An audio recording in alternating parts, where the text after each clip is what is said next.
আসসালামু আলাইকুম, welcome to Fatima kitchen. আজকে চুইঝাল দিয়ে গরু মাংস রেসিপিটি শেয়ার করব, আশা করি ভালো লাগবে। সরিষার তেল আর রেগুলার রান্না করা তেল ফার্স্টে দিয়েছি, তারপরে 2টা বড় সাইজের পেঁয়াজ দিয়ে দিলাম, এরপরে এলাচি, তেজপাতা, দারচিনি দিয়েছি, এরপরে 1 টেবিল চামচ লবণ দিয়েছি।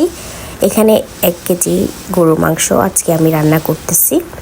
তো 1 কেজি গরু মাংসের জন্য আমি কতটুকু দিতেছি সব কিছুই বলে দিব।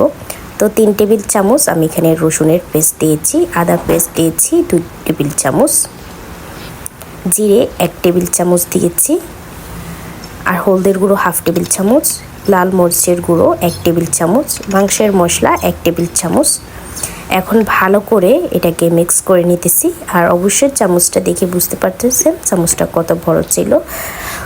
সো বড় চামচের 1 টেবিল চামচ দিলেই এনাফ। তারপরে আমি চুইঝাল 5 পিস দিয়ে দিলাম। এখানে কোনো রকম পানি অ্যাড করব না, এটাতেই সুন্দর করে রান্নাটা কমপ্লিট করে নিয়েছি। কেমন লাগলো অবশ্যই জানাবেন।